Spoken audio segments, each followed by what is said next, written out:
Vamos a comenzar hoy con una obra cantada por un coral. Esta es una obra que escribió Morten Lauridsen, es un compositor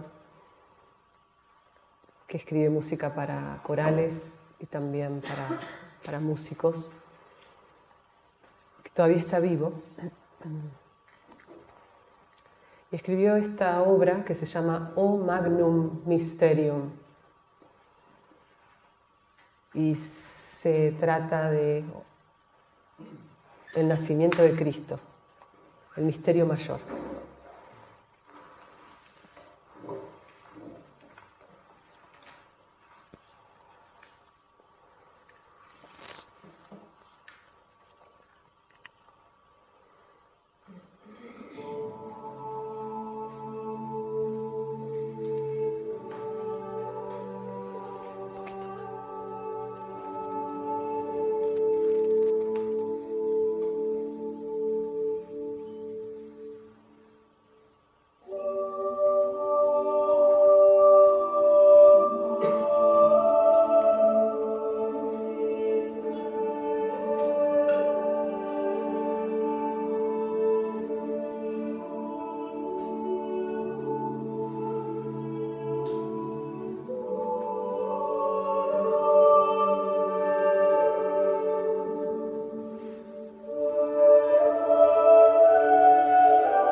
Esta obra es una expresión del misterio del nacimiento de Cristo.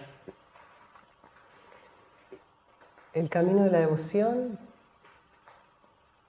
es el misterio del nacimiento de la conciencia crística a través del amor. Y por supuesto que la conciencia crística toma diferentes formas dependiendo de la tradición que se siga.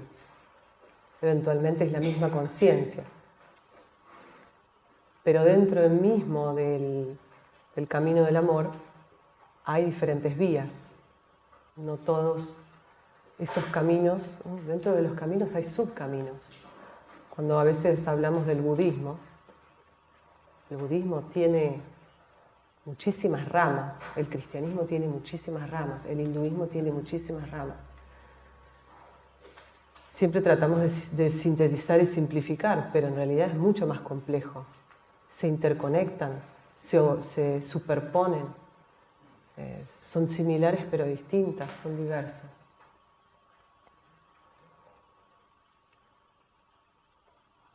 En el camino de la devoción, el impulso es el amor. Y para nosotros el amor es algo prácticamente desconocido. Uno cree que sabe lo que es el amor porque siente apego o prefiere estar con cierta compañía y no con otra. Pero a veces conocemos rasgos del amor, reflejos del amor verdadero, por ejemplo, en los momentos en que vemos nacer un hijo, o en esa relación de padre-hijo, madre-hijo. Cuando nos enamoramos profundamente, reconocemos a otro ser en nosotros o nosotros en otro ser. Se dice que en ese momento inicial donde se produce un impacto profundo en nosotros hay una cierta experiencia de lo que puede ser el amor divino, el amor en su máxima expresión. Lo que ocurre es que en la máxima expresión las cosas estos estados son muy similares. Entonces cuando se dice que, por ejemplo, el segundo rayo es amor-sabiduría, uno dice, ¿cómo amor-sabiduría es una sola cualidad? Porque en el plano concreto las diferencias las ponemos nosotros y hacemos esas distinciones. Pero en los estados más puros de esas palabras que son simplemente símbolos, no hay realmente diferencias. Son simplemente levemente aspectos distintos. Ahora, para llegar a esa última instancia, hay algo que debe abrirse. Nosotros decimos hay un camino que debe recorrerse, pero eso es otra imagen que nos hacemos. Hay algo que debe reconocerse, algo que debe experimentarse, algo que debe abrirse. Son otras palabras para decir lo mismo. Y lo que se ve en las distintas tradiciones que siguen este camino devocional es que el amor se empieza a desarrollar de una forma muy tangible, muy humana, porque eso es lo que somos ahora. El primer poema que leímos el domingo decía empezar con el primer paso, no con el segundo o el tercero. El primer paso está acá. Y por eso la importancia del anhelo. ¿Cómo se está manifestando el anhelo en este momento?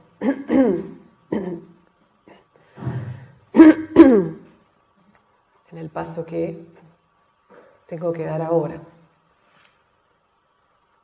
Dharma, define Anibesan, es el estado de conciencia que uno ha alcanzado en este momento y la ley que rige su próximo paso.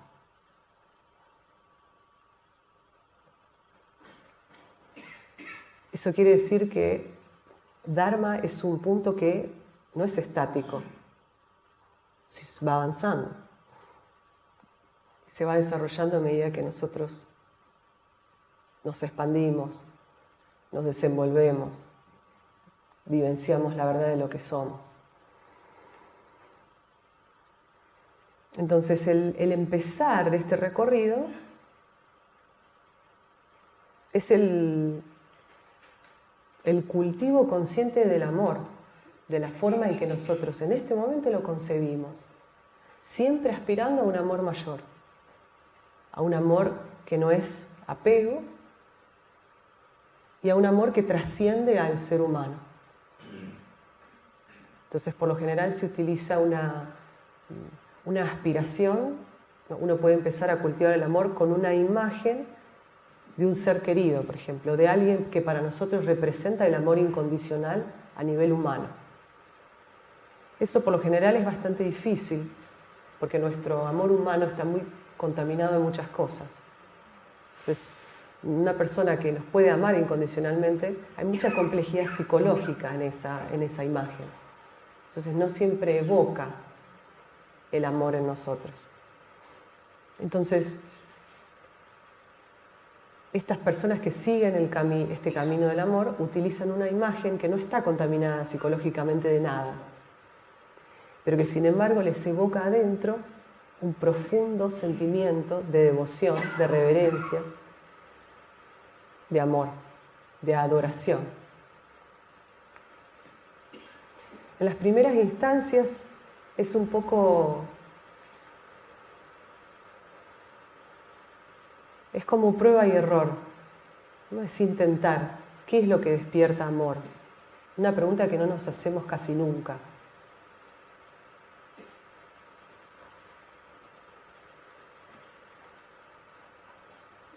¿Qué me despierta a amar? ¿Cómo puedo cultivar el amor conscientemente? ¿Se puede cultivar el amor?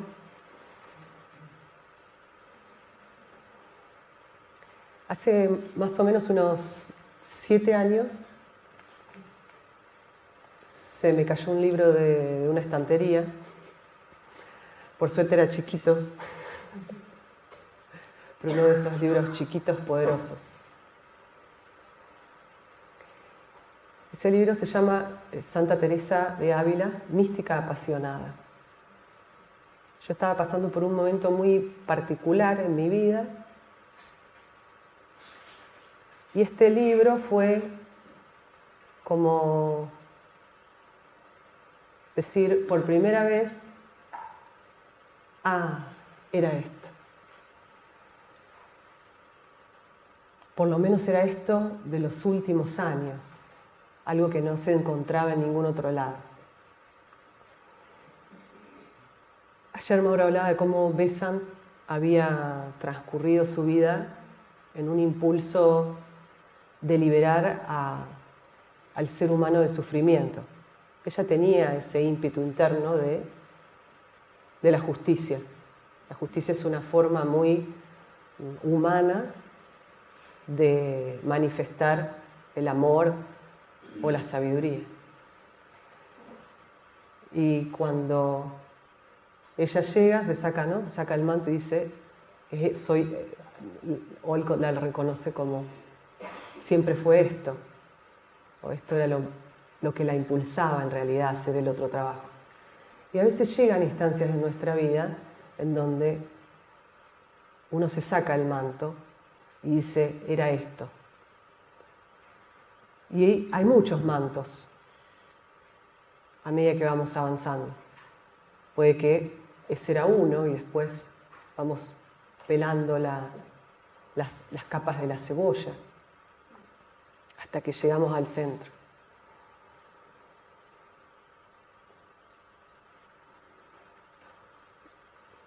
Algo que me costó mucho entender al principio, viniendo desde una tradición teosófica, me costaba entender por qué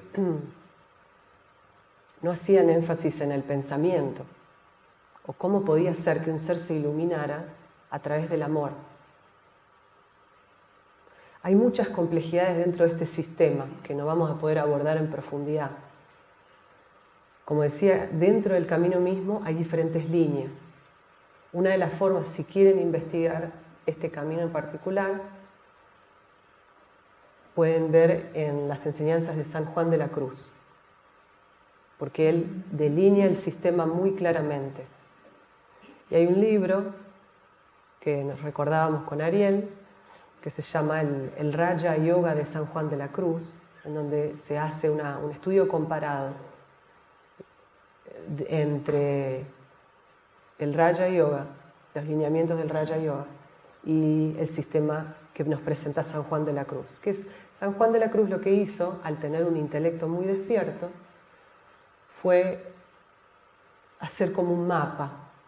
Y ese mapa ha sido seguido por miles de devotos que se van reconociendo en esos estadios.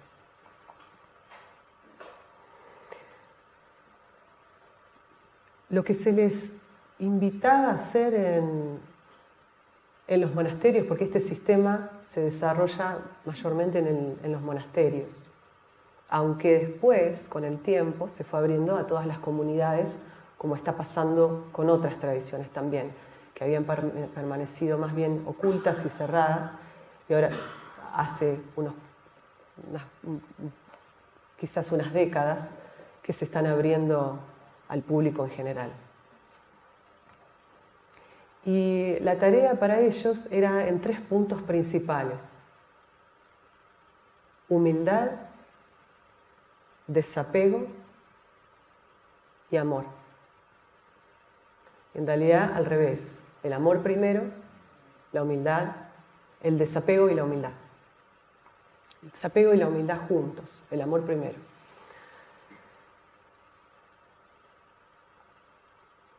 La humildad en este sendero es muy específica. ¿En qué sentido? Se reconoce profundamente que todo lo que ocurre en nosotros, que es espiritual, no es de la persona. Ellos dicen, es Dios. La gracia que actúa en nosotros, todo lo bueno, entre comillas, toda aspiración espiritual, toda bondad, toda acción pura, surge del manantial de Dios. Entonces uno jamás se atribuye a sí mismo ningún bien. Todo bien proviene de esa divinidad. Esa humildad hace que haya una entrega absoluta a eso. Y se empieza a cultivar un amor hacia la imagen que se tenga de lo que representan, más concretamente a Dios. Para San Juan de la Cruz, Santa Teresa y otros, era Cristo, era Jesús. Para los devotos del hinduismo hay otras imágenes. Lo mismo para el judaísmo, para el sufismo, en el islam. Y así sucesivamente. Entonces, lo que recomendaban, por ejemplo, Teresa lo decía así, ella dice, si quieres progresar en el camino y ascender a los lugares que anhelas, lo importante no es pensar mucho, sino amar mucho. Y por ende, hacer aquello que más te despierte a amar. Y por eso la pregunta, ¿qué nos despierta a amar?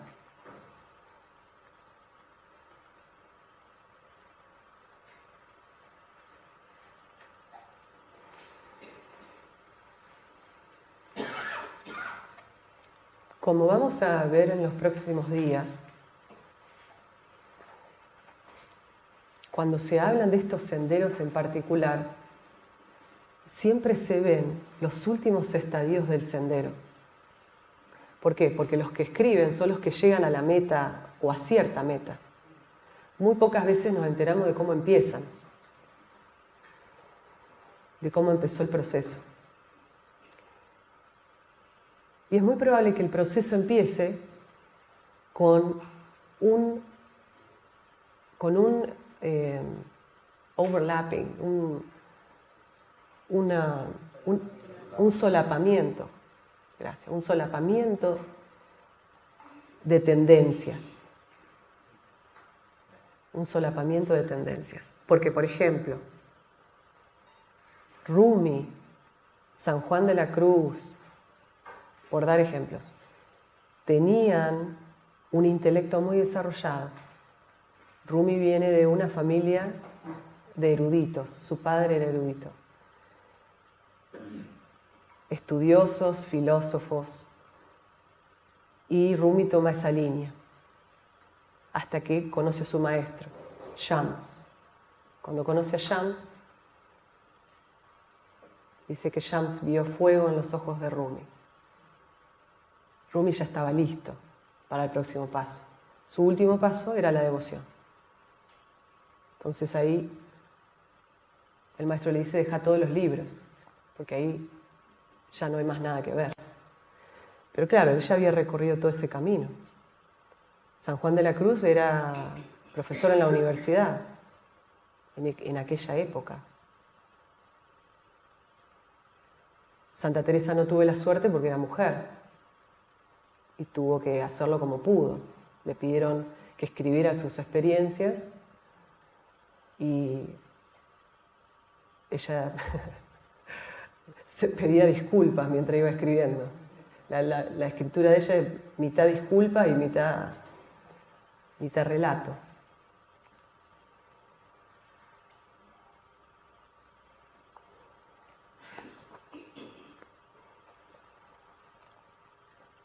En este camino se hace énfasis en la interioridad, en dejar de exteriorizarnos e interiorizarnos. Es una conversación constante con Dios. Y ustedes reemplacen Dios por lo que ustedes quieran. Para ellos, ver un sentido de un poder, siempre estamos hablando en este caso de los místicos de las tradiciones, que eran aquellos que quisieron experimentar lo que era Dios. Las enseñanzas místicas de una tradición tienen a veces muy poca relación con las enseñanzas que se daban a las masas.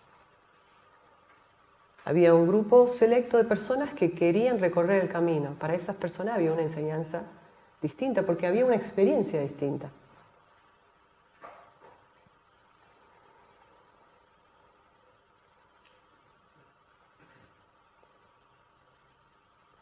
Entonces, la tarea era esta constante conversación con aquello. Constante. Unidireccionalidad absoluta. Por eso digo que siempre se ve la última parte de este camino. Pero se empieza intentando esa conversación. Entonces, el estudio, la lectio divina, era el momento de conversar con Dios. La oración, el momento de comunión con Dios. La acción, el momento de servir a Dios. Y todo, en toda acción, en todo pensamiento, al tener esa constante conversación, hay una autoobservación muy fuerte. No sé si alguna vez experimentaron lo que ocurre cuando estamos en la presencia de alguien que respetamos mucho. Alguien que sentimos que es una presencia que ha hecho cierto trabajo espiritual. Y uno se vuelve mucho más consciente de lo que dice, de lo que hace, de cómo se sienta, de lo que piensa. A veces decimos, ¿estará viendo mi pensamiento? En ese sentido, el tener esa constante referencia de que estoy en esta conversación con el amado, hay una autoobservación mucho más fuerte. Entonces, tanto en el error como en el amor, sigo la conversación.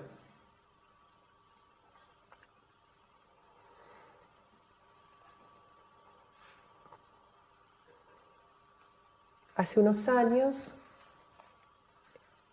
escuché una conferencia de Llewellyn Van Lee, que es un señor que está en Inglaterra, a cargo de una organización sufi que se llama The Golden Sufi Center. Como entré, digamos, al camino de la devoción a través del misticismo cristiano, inevitablemente nos lleva al misticismo islam, al sufismo, que tiene muchísimas cosas en común. Y la primera vez que lo escuché a Llewellyn Van Lee hablando, lloré. Entonces empecé a buscar qué era el Golden Sufi Center, empecé a buscar de qué se trataba, quién era Llewellyn Van Lee. Digo esto que lloré porque a veces cuando leemos un párrafo en un libro por primera vez, o llegamos a un lugar por primera vez, o conocemos a alguien por primera vez, a veces lloramos. Esas lágrimas, como diría Kurt Leland, un miembro de la Sociedad Teosófica de Estados Unidos, son lágrimas de verdad. Hay algo en nosotros que reconoce, hay muchas formas de llorar, hay muchas lágrimas distintas. Hay una lágrima que reconoce que es haber llegado al hogar, ya sea el hogar que se siente en un lugar, el hogar que se siente en el otro, el lugar que se siente en uno mismo. Y Llewellyn Van Lee da una conferencia acerca del corazón. El corazón es un punto central en el camino devocional. Sin embargo, no es único el camino devocional. El corazón, en otras tradiciones, incluso en otros senderos, se lo ve como un punto de unión mente-corazón. HPB dice, el centro de la conciencia espiritual está en el corazón. El centro de la conciencia intelectual está en el cerebro. Entonces empiezo a buscar sobre Llewellyn Van Lee y él habla que tenía una maestra. Entonces digo, ¿quién era la maestra? Busco, era Irina Tweedy. Y me entero que tenía un libro que se llama Hija del Fuego, sobre su biografía. Yo dije, bueno, tengo que leer ese libro. Me llega el libro, un libro así, gordo. Empiezo a leerlo pensando que me iba a encontrar con cosas desconocidas. Y el libro empieza diciendo, yo soy miembro de la Sociedad Teosófica de Estados Unidos, de Inglaterra, soy la librera, y ahora me estoy yendo para la convención de Adyar. Me voy a quedar en la casa de Norma Shastri, porque ya no hay lugar, se llenó. Irina Tweedy tenía 50 años, 55. Llevaba las cartas de los maestros bajo el brazo donde iba. Y de Adyar se va a un lugar donde había un maestro en India. Esto es en los años 80. Creo que en el año 80 fue que falleció el maestro, habría sido más o menos, sí, en los 80. Llega a este lugar donde había un maestro en otro lugar de India, cercano a Adyar, y Bai Sahib lo llamaban. Y para hacer una larga historia corta, porque es un libro muy largo, ella en 5 años, ella llegó y le dijo, el maestro le dijo, ¿y usted qué quiere? ¿A qué vino? Y ella dijo, yo quiero conocer a Dios. ¿Y está dispuesta a dejarlo todo? Sí, estoy dispuesta a dejarlo todo. En 5 años, ella se queda con el maestro en situaciones muy difíciles. India es es incómodo en muchos sentidos. Hace un calor casi insoportable. La cultura es muy distinta a la nuestra. La gente habla muy alto. Inglaterra e India son el agua y el aceite. Entonces, una vivencia de esa de 5 años fue muy dura para ella en muchos sentidos. Pero se quedó como firme desde el primer día.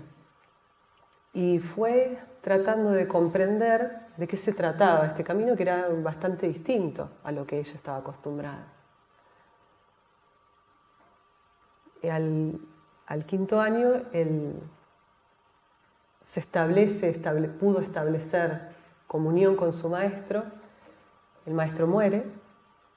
Cuando el maestro muere, ella se va a los Himalayas y en 6 meses establece la conexión interna con el maestro.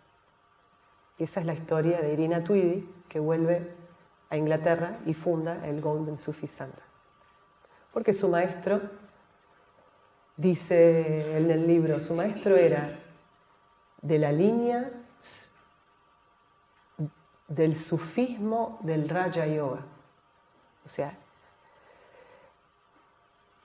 algo que tampoco uno se imagina, cómo puede ser que el Raja Yoga esté conectado con el sufismo. Él dice, está escrito en el libro, yo vengo de la línea sufista del Raja Yoga. Lo que se ve en el libro es que este último estadio de comunión es un amor al maestro que es inexpresable, que los discípulos han escrito en poesía a veces. Son palabras de pura dulzura, de algo que es inexplicable y solamente puede vivirse.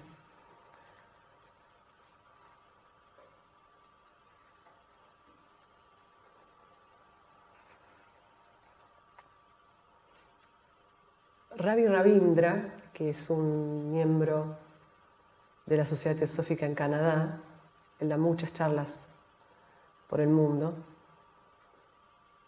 tenía una conexión similar con Krishnamurti. Entonces asistía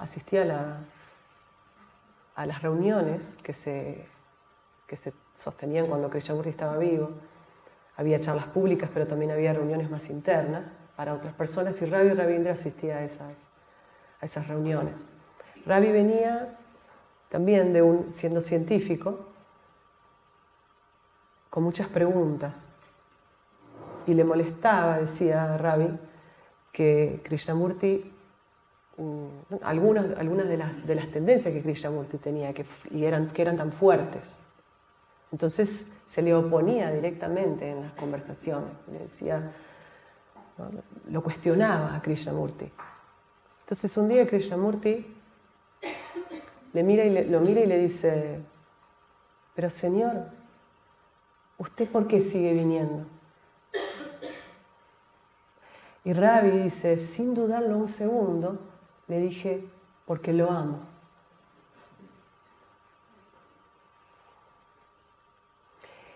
Y ahí es donde Ravi habla de que Viveka y amor no son distintos. Él dice, Viveka, el discernimiento y el amor pueden parecer muy distantes. Pero como han señalado muchos sabios, la fuerza impulsora del amor superior es el reconocimiento de que lo que nos llama y nos atrae a nuestra profundidad no es lo que conocemos. Lo que más amamos no es lo que conocemos, sino lo que nos conoce.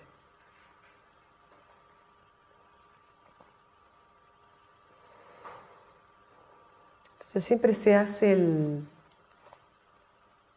la relación, se menciona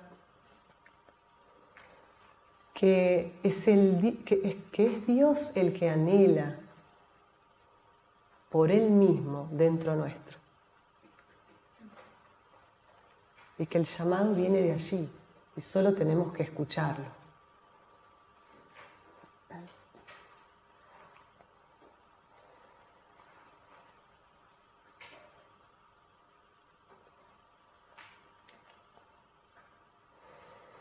Entonces, bueno, la devoción trasciende los aspectos inferiores de la naturaleza humana, que por lo general se expresan por medio de la emoción, del pensamiento y de la acción.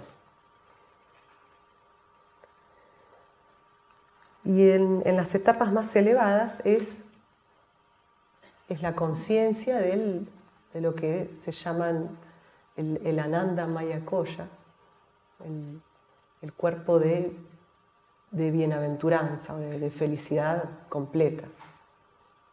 Por eso en los estadios de apertura, cuando el corazón empieza a abrirse a esta influencia, empiezan a sentirse estados de beatitud, estados que comienzan con, puede ser una paz profunda, una comunión con otros, un bienestar, una bienaventuranza, beatitud. Y eso mismo va fortaleciendo la conexión con el objeto amado, cualquiera sea en el estado en el que nos encontremos. Para aquellos que están en los últimos pasos, vendría a ser el maestro que ya encontraron. Para otros será el maestro que aún no encontraron, con el cual no establecieron comunión, pero como sabemos, esa presencia está siempre disponible. Es nada más nosotros que tenemos que abrirnos a esa influencia. En este cultivo del amor se establece un vínculo con el objeto amado, como decía. Se establece un vínculo y en cierto momento, en todos los casos que he visto de los tipos de misticismo que he estudiado, se ve que hay un momento en donde, también en forma espiralada, es algo que ocurre varias veces, esa conexión parece desaparecer. Entonces, aquello que era la dulzura misma, que nos sostenía, que era la unión, que era la conexión, desaparece. Entonces el aspirante queda solo. En esa soledad, entre comillas, busca desesperadamente reconectarse. Eso lo lleva a otro nivel de conexión. Y así se lo va repitiendo. Se ve en el caso de Shams con Rumi. Se vio en Santa Teresa y San Juan en la noche oscura del alma. De la misma forma con Santa Teresa en su conexión interna con Jesús. Y cada uno de ellos de una forma muy, muy específica. Por ejemplo, en todas las tradiciones hay reglas. Entonces en el cristianismo estaba, por lo menos en la línea de Santa Teresa, ¿no? Estaban prohibidas las imágenes. No se podían poner imágenes de Cristo. Y Teresa tenía toda la pared llena de imágenes de Jesús. Y en esa época era complicado, ¿no? Desobedecer reglas era muy complicado. Pero la voz que ella escuchaba le decía: hija mía, aquello que te recuerde a mí es parte de Dios y está bien. Esto lo menciono porque para algunas personas las imágenes son importantes, para otras las palabras son importantes, para otras la música es importante, el arte es importante. Fíjense, el compositor que escribió esa obra, ¿de qué planos trajo esa obra a nosotros?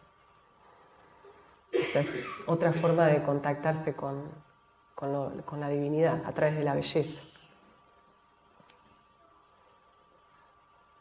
Y parte de lo que ocurre en el proceso es que en algún momento la memoria se desconecta.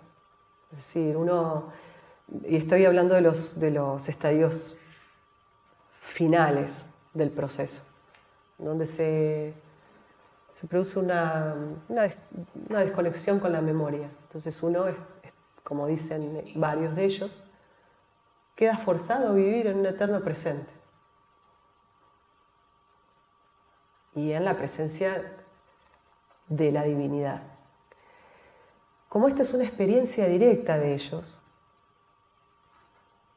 cuando llegan a esos estadios, comprenden, por ejemplo, que aquello que creían que era personal es completamente impersonal. Entonces, Bernadette Roberts, por ejemplo, cuando ella llega a los 18 años, es una mujer de Estados Unidos que murió en el 2015, una cosa así. Ella a los 18 años llega al estado que San Juan de la Cruz describe como el último. Entonces ella dijo, bueno, ya está, yo acá llegué a lo que había que llegar, ella era de una tradición cristiana, no tengo más nada que hacer. Entonces se casó, tuvo hijos y vivió en ese estado como de comunión interna por 20 años. A los 20 años, claro, venía otro proceso, el que seguía. La flor se seguía abriendo acá. Y ahí descubre que esa comunión que ella sentía, esa unión en la que todavía permanecía un sentido de individualidad, continúa para después ser una unidad completa en donde el yo se desvanece para siempre. Entonces ella llega a un estado y escribe el libro El camino The Path to No Self, el camino del no ser, sin un yo, básicamente, en donde describe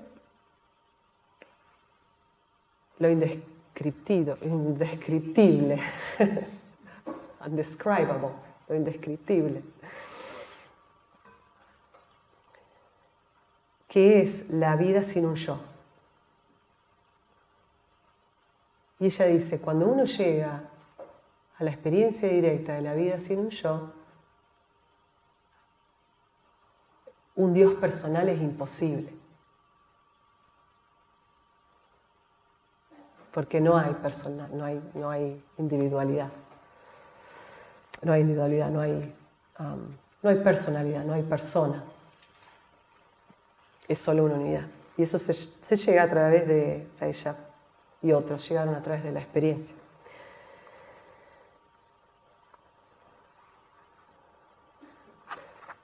Bueno, creo que esto es suficiente como para hacer una introducción de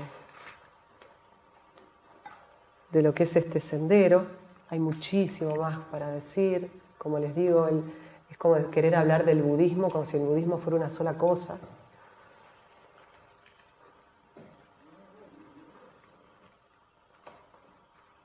Pero lo que nos sirve a nosotros es ver en las pequeñas cosas que ahora nos tocan, bien humanas, muchas veces muy personal, ver qué nos inspira a dar nuestro próximo paso. Antes de empezar con elucubraciones muy ajenas, ver cómo esto nos inspira al próximo paso. Y las formas en que estas tradiciones hacen prácticas son distintas dependiendo de la tradición. Yo voy a tomar más o menos una forma que se ve entre el cristianismo y el islam. Dentro de eso hay muchas maneras también. Entonces, bueno, tengo que elegir una forma que puede ser la que más esté a tono con lo que podamos hacer hoy. Hay prácticas que se basan en una palabra. Entonces, la intención es que esa palabra despierte lo que está dormido en el corazón. En el hinduismo se utiliza el Om, en el sufismo se utiliza el Dhikr y otras cosas. La palabra. Allah. En el cristianismo se utiliza la palabra que defina a Dios para nosotros. Puede ser Dios, Madre, Padre, amor.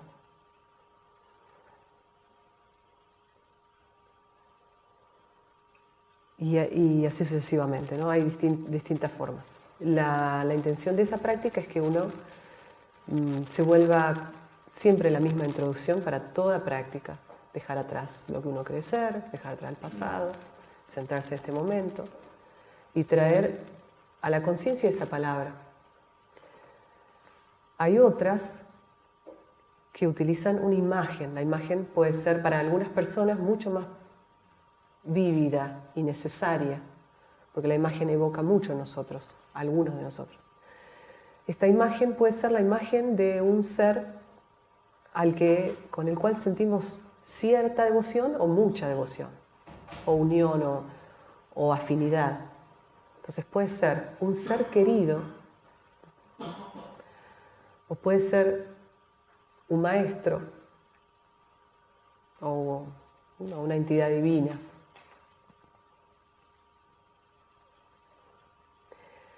Es importante, sobre todo para las mujeres, pero puede ser también para los hombres, sin dudas, que no se cierren siempre a las imágenes masculinas. La imagen femenina evoca otra cosa dentro de nosotros. Y eso también es importante.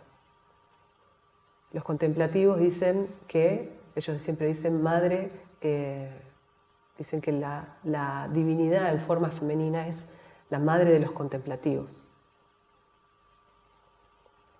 Entonces, bueno, también ver eso, ¿qué respuesta tengo cuando la imagen es femenina dentro mío? Cuando evoco eso. Otra forma es a través de la repetición de mantras o de oraciones. Hoy vamos a hacer imagen o palabra, porque como somos muy distintos, que cada uno intente, porque de todas formas esto va a ser algo que van a tener que intentar después solos.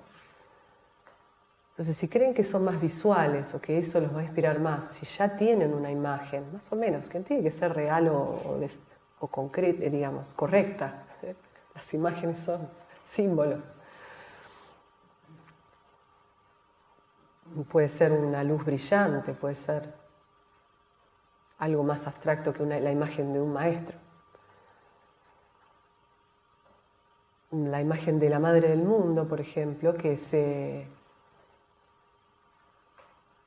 hizo bastante vista en cierta época dentro de la sociedad teosófica, se vendía en Adiar la fotito de la imagen de la Madre del Mundo. Un artista había una representación femenina de la divinidad. Y otros pueden no tener ningún contacto con la imagen y quieran utilizar una palabra.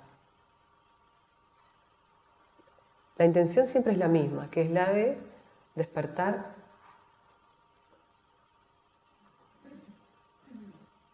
la devoción en nosotros en conexión a eso. Entonces es cultivar amor internamente. En el budismo esto se realiza a través de la práctica metta, en el Theravada, Maitri en el budismo tibetano. Dentro del budismo hay prácticas para los distintos temperamentos. Y en realidad se los combina, siempre se los combina. Bueno, entonces, primero nos vamos a tomar un momento para contemplar como para adivinar nuestra tendencia, si nunca hemos hecho una práctica de este tipo, tratar de adivinar nuestra tendencia y elegir solo por hoy una imagen o una palabra.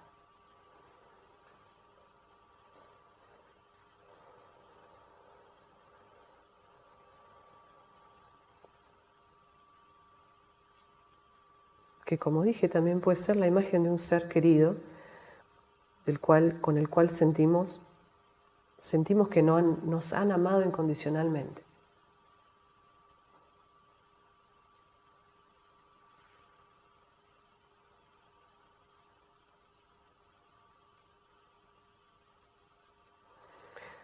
Entonces, con las plantas de los pies en el suelo,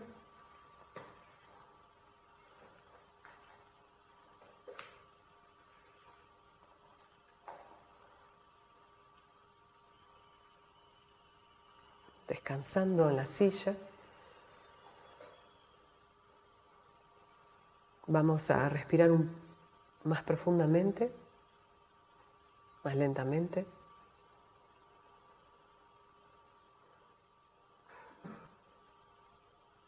Y vamos a utilizar la exhalación para soltar. Cada vez que exhalamos, soltamos tensión. Para notar tensión, observamos distintas áreas del cuerpo.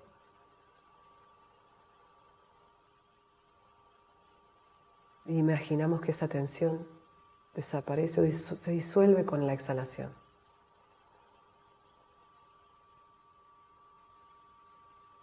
De la misma forma que vamos apaciguando el cuerpo, apaciguamos pensamientos.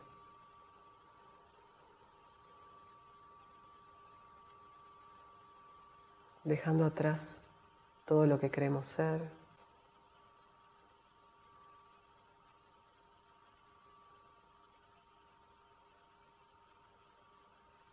Nuestra identidad.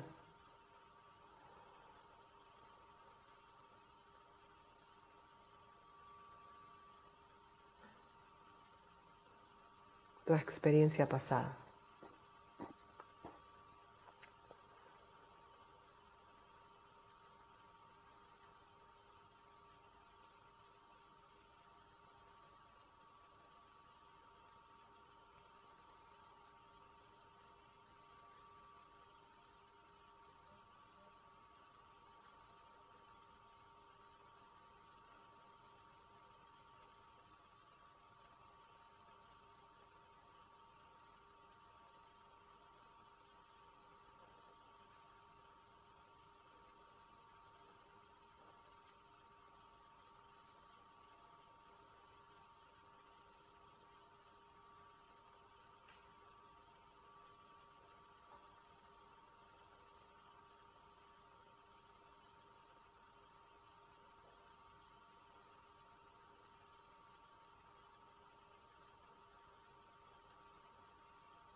Y en este silencio traemos la atención a la parte nuestra que está presente, que está observando este momento.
Y con la firme convicción de que lo que buscamos está en nosotros,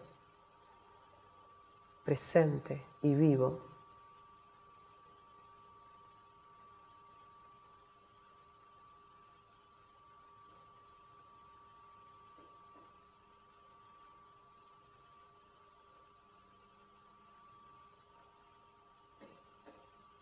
traemos a la conciencia la imagen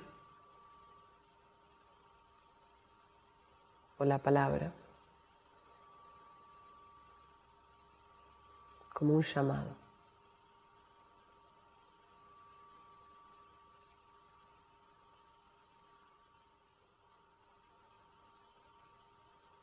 Tratando de imaginar la presencia viva de eso que buscamos y evocar el sentir, el sentimiento que surge de esa presencia,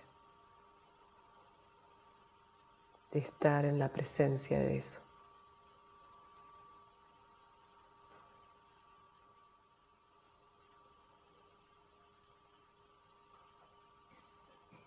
Y en la presencia de esta imagen o de esta palabra,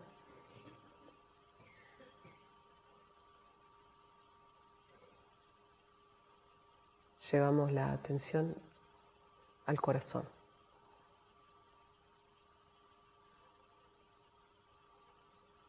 Sin ningún esfuerzo, sin forzar nada, simplemente la atención.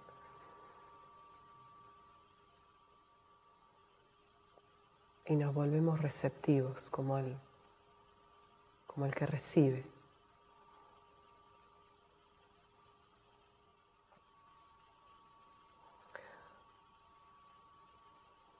Como una forma de cerrar la práctica, guardamos esa imagen o esa palabra en el corazón como algo que llevamos dentro siempre.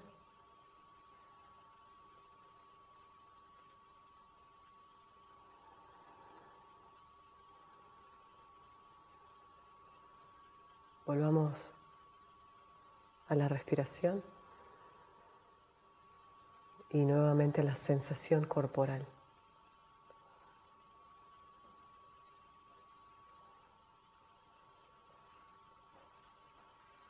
Sin perder la conexión con aquello que hemos invocado. Y muy lentamente vamos abriendo los ojos.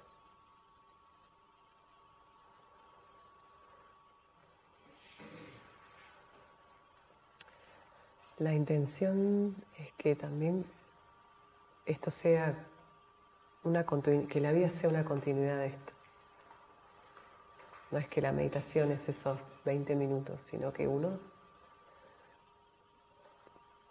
clarifica su intención, invoca la presencia para empezar el día.